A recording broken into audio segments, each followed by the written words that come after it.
Hello everyone, आपका स्वागत है अवधेश मिश्रा नीट चैनल में। 53 क्वेश्चन देखते हैं। ये क्वेश्चन इंपॉर्टेंट है, इसका सोल्यूशन ध्यान से देखेंगे।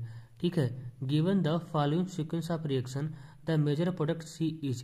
पूछ रहे सी क्या बनेगा। ठीक है, देखिए इसका रिएक्शन कराया जा रहा है NaCN के साथ। Cn माइनस क्या होता है कि स्ट्रॉन्ग बेस होता है, और I माइनस क्या होता है, स्ट्रॉन्ग लिविंग ग्रुप होता है। ये जल्दी से यहाँ से निकल जाएगा, I माइनस यहाँ पे Cn लग जाएगा, बिल्कुल इस तरीके से आपका A बन गया। अब ए का पार्शियल हाइड्रोलिसिस हो रहा है। देखिए ध्यान देंगे, साइनाइड का हाइड्रोलिसिस दो तरीके से होता है, एक होता है कंप्लीट, एक होता है पार्शियल।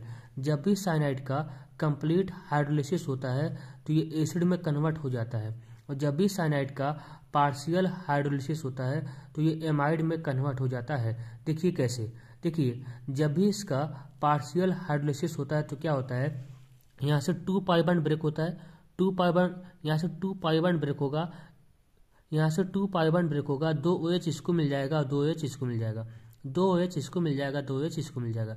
ठीक है, अब क्या होगा, एक कार्बन पे 2 OH कभी भी स्टेबल नहीं होते हैं, इसलिए क्या होगा, यहाँ से H2O बाहर निकल जाएगा। जैसे यहाँ से H2O बाहर निकला, ये कन्वर्ट हो जाता है एमाइड में, CONH2 में कन्वर्ट हो जाता है। और जब भी इसका कंप्लीट, जब भी साइनाइड का कंप्लीट हाइड्रोलिसिस होता है, देखिए कैसे होता है, यहाँ से तीनों पाई बॉन्ड टूट जाएगा। जब भी कंप्लीट हाइड्रोलिसिस होता है, यहाँ से तीनों पाई बॉन्ड टूट जाएगा, 3 OH इसको मिल जाएगा और 3 H इसको मिल जाएगा। ठीक है, अब एक कार्बन पे कितना OH है, 3 OH है, तो आप क्या करिए, उसमें से एक H2O बाहर निकाल दीजिए। जैसे आप एक H2O बाहर निकालेंगे तो ये कन्वर्ट हो जाएगा एसिड में। ठीक है, तो याद रखेंगे इसका पार्शियल भी और कंप्लीट भी। जब ये पार्शियल, देखिए जब भी साइनाइड का पार्शियल हाइड्रोलिसिस होगा तो यहाँ से केवल आपको 2 ही बॉन्ड ब्रेक करना है। ठीक है, 2 OH इसको देना है और 2 OH इसको देना है और 2 H इसको देना है। ठीक है, अब एक कार्बन पे 2 OH कभी भी स्टेबल नहीं होते हैं, इसलिए क्या होगा, यहाँ से H2O बाहर निकल जाएगा तो ये कन्वर्ट हो जाएगा एमाइड में। ठीक है, अब ये बन गया। ठीक है, अब इसका रिएक्शन करवाया जा रहा है Br2NaOH के साथ। देखिए ये एक नेमिंग रिएक्शन है, इसका नाम है हाफमैन ब्रोमाइड डिग्रेडेशन रिएक्शन। ये करता क्या है, ये CO पार्ट को यहाँ से हटा देगा, CO पार्ट को यहाँ से हटा देगा, तो ये कन्वर्ट हो जाएगा CH3CH2NH2 में, CH3CH2NH2 में। ठीक है, तो क्या हो जाएगा, फर्स्ट ऑप्शन करेक्ट हो जाएगा।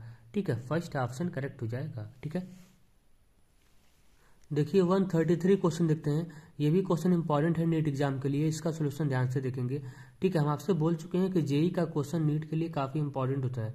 ठीक है, तो देखिए क्या होगा, the major product of the following reaction is. ठीक है, यहाँ पे देखिए इमीन भी है, कार्बन डबल बॉन्ड कार्बन भी है, और ये कीटोन है। ठीक है, देखिए NaBH4 क्या होता है, NaBH4 क्या होता है, सेलेक्टिव रिड्यूसिंग एजेंट होता है। NaBH4 क्या होता है, सेलेक्टिव रिड्यूसिंग एजेंट होता है। ध्यान देंगे क्या बोल रहा हूँ, देखिए NaBH4 जो होता है ये एल्डिहाइड और कीटोन को रिड्यूस करता है। NaBH4 एल्डिहाइड और कीटोन को रिड्यूस करता है। NaBH4, ध्यान देंगे, NaBH4 एल्डिहाइड और कीटोन को रिड्यूस करता है। NaBH4 acid and acid derivative को रिड्यूस नहीं करता है। NaBH4 एसिड और एसिड डेरिवेटिव को रिड्यूस नहीं करता, एक्सेप्ट एक को छोड़कर, एसाइल क्लोराइड को छोड़कर। ठीक है, बाकी किसी को रिड्यूस नहीं करता, एसिड और एसिड डेरिवेटिव को रिड्यूस नहीं करता एक्सेप्ट एसाइल क्लोराइड को छोड़कर। अब आइए एल्किल हैलाइड पे आइए। देखिए NaBH4 सेकेंडरी और टर्सरी, NaBH4 सेकेंडरी और टर्सरी एल्किल हैलाइड को रिड्यूस करता है एल्केन में, ये याद रखेंगे। NaBH4 tertiary and secondary alkyl halide को रिड्यूस करता है एल्केन में, प्राइमरी एल्किल हैलाइड को रिड्यूस नहीं कर पाता है। ठीक है, ये बात याद रखेंगे। और NaBH4 carbon double bond carbon को भी रिड्यूस नहीं कर पाता है, कार्बन डबल बॉन्ड कार्बन को भी रिड्यूस नहीं कर पाता, लेकिन NaBH4 इमीन को रिड्यूस कर देता है, इसको इमीन बोलते हैं। ठीक है, NaBH4 इमीन को रिड्यूस कर देता है, इतनी बात याद रखेंगे। ठीक है, इतनी बात याद रखेंगे। तो ये क्या करेगा, यानी इस कार्बन डबल बॉन्ड कार्बन को डिस्टर्ब नहीं करेगा, लेकिन इसको रिड्यूस कर देगा और इसको रिड्यूस कर देगा। तो क्या करेगा, यहाँ से एक पाई बॉन्ड को तोड़ेगा, एक हाइड्रोजन इसको देगा, एक हाइड्रोजन इसको देगा, एक पाई बॉन्ड को तोड़ेगा, एक हाइड्रोजन इसको देगा, एक हाइड्रोजन इसको देगा, यानी इसको सेकेंडरी अल्कोहल में कन्वर्ट कर देगा, बिल्कुल इस तरीके से। ठीक है, अब देखिए यहाँ पे क्या करेगा, यहाँ पे भी एक पाई बॉन्ड को तोड़ेगा, एक पाई बॉन्ड को तोड़ेगा, एक हाइड्रोजन इसको देगा, एक हाइड्रोजन इसको देगा, एक पाई बॉन्ड को तोड़ेगा, एक हाइड्रोजन नाइट्रोजन को देगा, एक हाइड्रोजन इस कार्बन को देगा। यानी एमीन को रिड्यूस करता है सेकेंडरी एमीन में, एमीन को रिड्यूस करता है सेकेंडरी एमीन में। ठीक है, क्या हो जाएगा, सी ऑप्शन करेक्ट हो जाएगा, सी ऑप्शन करेक्ट हो जाएगा। याद रखेंगे कार्बन डबल बॉन्ड कार्बन को रिड्यूस नहीं करता है, ये बात याद रखेंगे, ये क्वेश्चन इंपॉर्टेंट है। ठीक है, एक बार फिर से बता दे रहा हूँ, NaBH4 क्या होता है, सिलेक्टिव रिड्यूसिंग एजेंट होता है। ये एल्डिहाइड और कीटोन को रिड्यूस करता है, एसिड और एसिड डेरिवेटिव को रिड्यूस नहीं कर पाता एक्सेप्ट एसाइल क्लोराइड को छोड़कर। और ये सेकेंडरी टर्सरी एल्किल हैलाइड को रिड्यूस करता है एल्केन में, लेकिन प्राइमरी एल्किल हैलाइड को रिड्यूस नहीं कर पाता है। दूसरी बात, ये एमीन को रिड्यूस करता है सेकेंडरी एमीन में, ये बात याद रखेंगे, एमीन को रिड्यूस करता है सेकेंडरी एमीन में। ठीक है, तो क्या हो जाएगा, थर्ड ऑप्शन करेक्ट हो जाएगा। ठीक है,